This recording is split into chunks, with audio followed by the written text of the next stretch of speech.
Good evening. Yes, Maninder Singh and Akash Chopra are with me today to look back on that impressive Indian win in Chennai. But before I get to them, let's just look back on the game. India's win in Chennai was built on a solid all-round performance. Most boxes were ticked against what appears to be an understrength Australian outfit, led of course by an inspirational effort from the captain himself.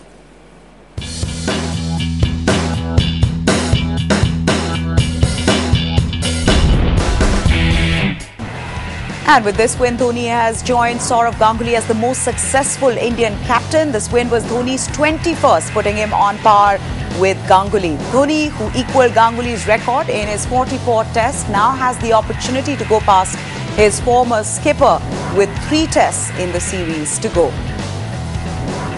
And a big milestone for local boy R. Ashwin, who now has 75 wickets in just 13 test matches, among the fastest in test history to that milestone. Ashwin now has the chance to become the fastest to 100 test wickets, a record that is currently held by former England seamer George Lohmann, who got to the milestone in only 16 tests. Then, let's get straight to our guest now. Akash, let me start with you. For a team that was facing the kind of challenge it was, this is a huge victory for India. Oh, it is a huge victory, yes, because of the way we have played in the past. We were whitewashed in England and Australia, and then England came and conquered our impregnable bastion of sorts. So it is a very convincing win, and more so because we lost the toss. And losing a toss in India is of great advantage or disadvantage.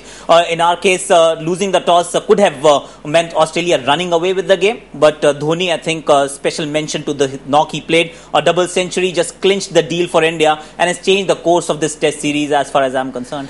You know, when you see the two sides, the biggest difference was how India was playing in the home conditions. They were enjoying playing here. They liked that turning track, and Australia clearly struggling in their batting as well as bowling. I think this is one of the weakest bowling attacks I've seen, from the Australians. I've never seen Australians struggle so much. But at the same time, let's give credit to Mahendra Singh Dhoni, because at one stage when India were 196 for 4, when he came into bat, there was pressure. Another wicket down there, Australia could have been in top in this test match. So I think that was a great knock that he played. I mean, he set the tone for the series, basically, for the Indians. And I really can't see the Australians. I love their attitude, but whatever I saw in their bowling lineup, I can't see them winning the test match. I mean, if the batting lineup also on tracks like this, they're going to struggle. So I can't really see the Very difficult for Australia from here on. Even though I feel they're going to kick back, but still they don't have the material. So you're saying it could be a closer contest from here on, but they will struggle. Okay, let's get to the specifics now. We've talked a lot about MS Dhoni, and we will talk about him again on the show, but I want you to talk about R. Ashwin.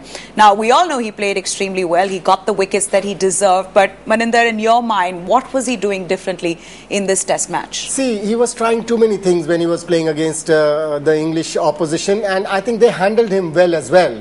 Over here, I think this track was absolutely a rank turner, and the best thing that he did was he stuck to his guns. He didn't try too many things. He was just trying to pitch the ball in the right area and then mixing the faster one along with that stock delivery that he has, and that is the off-spinner.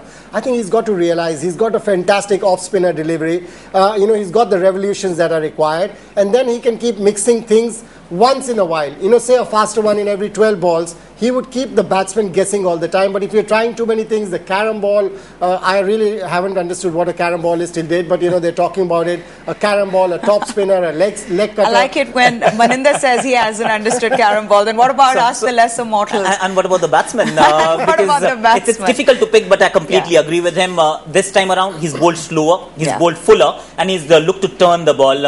And that has to be your stock delivery. Even if you have a lot of varieties in your armory, but you don't have to display it every time. I think this is what Ashwin has learned, and this is a good sign because yes, he had struggled against England, but now he's learned from his mistakes, and now it's Bhaji's turn to actually turn the tables very soon. In fact, that's the next question that I'm going to put to you guys, because Dhoni has made it clear in the press conference that this is a well-settled team now. He thinks that the bowling and the batting combination's just right.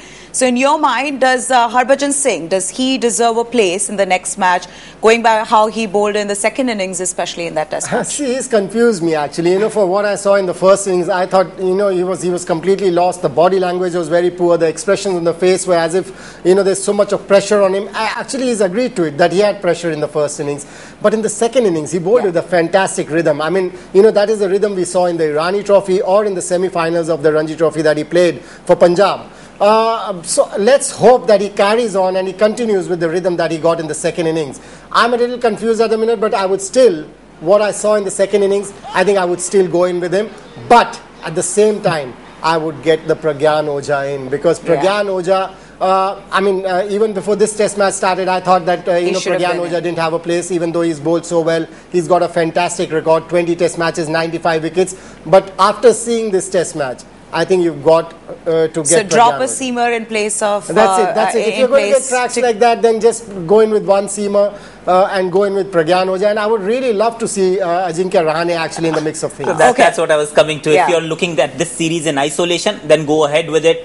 Just carry on the winning combination and you'll win it for sure. But if you're looking at South Africa, if you're looking to plan ahead, then you'll have to get Ajinkya Rahane somehow in this batting lineup and give him an opportunity on Indian soil. Because but where does he come in? He has to bat. Jadeja is not going to go. It's only Jadeja who has to go, to be fair, because Bhuvneshwar Kumar batting at number 10 has faced about 97 deliveries. How many batsmen do you need? Ashwin has batted well. Harbhajan Singh has scored 2 test hundreds. I think you can afford a batsman up there somewhere. You don't So get need. Ojha in, get Jadeja out and get Ajinkya Rahane in, drop another seamer. Exactly. 3 spinners and a fast bowler, that should be enough. Okay, let's talk about then MS Dhoni, the star performer of this match. He was extremely composed in the press conference, very nonchalant about the victory, but he will be sleeping much better tonight. Absolutely. I think that is his basic character. He's a cool kind of a guy, and that is his strength, which sometimes I feel becomes his weakness as well. But this is what Mahendra Singh is all about. I think the best thing that he did in this test match was he played his natural game. I think he realized, first couple of balls he played inside edge, going past the short leg fielder, he realized he's not going to survive if he carries on doing that. So best way is to attack. I mean, that's the best form of defense as far as Mahendra Singh Dhoni is concerned on tracks like this. I think that's his natural game. This is what he needs to do exactly. He wasn't. People wonder though, what happens to that natural game? We don't see that often Dhoni playing in the kind of mode that he was, right? Yes, sometimes what happens is, that responsibility of the captain probably, he starts thinking that I've got to stay there and the team can revolve around me. I don't think that's the right way to go about it. You've got to play your natural game, because see what happened. Yeah. I mean, the Australians were absolutely on the back foot when he was going after them. So this is exactly what Dhoni needs to do, especially in Indian conditions. I'm not very sure still when he goes abroad in seaming conditions and bouncy tracks, what is he going to do? So he has to come in earlier. He has to come in at number 6, Akash, at least in India. Well, in India, yes, he can bat at number 6 for sure, because he's someone who bats well with the tail. He can rotate the strike. He can take the attack to the opposition. And yes, I agree with Maninder. Come South Africa, New Zealand and England, I think we'll need a proper number 6 batsman who can actually go out there and face the music of Steyn, Mockle, etc. Now, he broke a lot of records while getting to that 200, Maninder. One was that he equaled Ganguly's record of most wins as an Indian test captain. How different or similar in terms of captaincy they are? I mean, both Ganguly as well as See, I basically judge a captain, a leader from, the team that he carries with him. And, with Sourav Ganguly, I have more respect for Sourav Ganguly. Why? Because, he got a Zahir Khan in his side. Virendra Sehwag made him open the batting, middle order batsman, got back Harbhajan Singh, Yuvraj Singh. He made Rahul Dravid wicket keep in one-day cricket, and he got 10,000 runs. That was his judgment.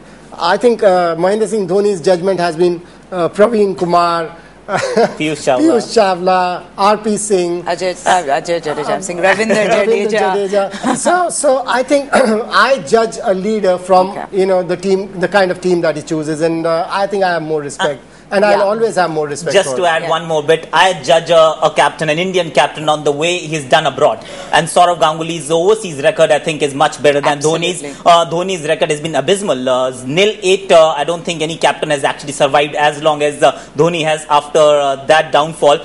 So he has to improve his overseas record to be remembered as a great test captain, an outstanding one-day captain for sure, one-day or limited overs format. But test captain, I think there are still few boxes to be ticked. I think Sourav Ganguly chose the right horses. He did, and you don't think Mahendra Singh Dhoni did that? Well, he's basically just not a betting man. You can say that. He's just he was betting on the wrong players. That's all. I've taken the names of the players that Saurav Ganguly and Mahendra Singh Dhoni have backed, and you can judge for yourself that who's a better leader. Maybe things can turn around now for Mahendra Singh Dhoni after that double-hundred. But thank you so much, Akash and Maninder, for joining us here.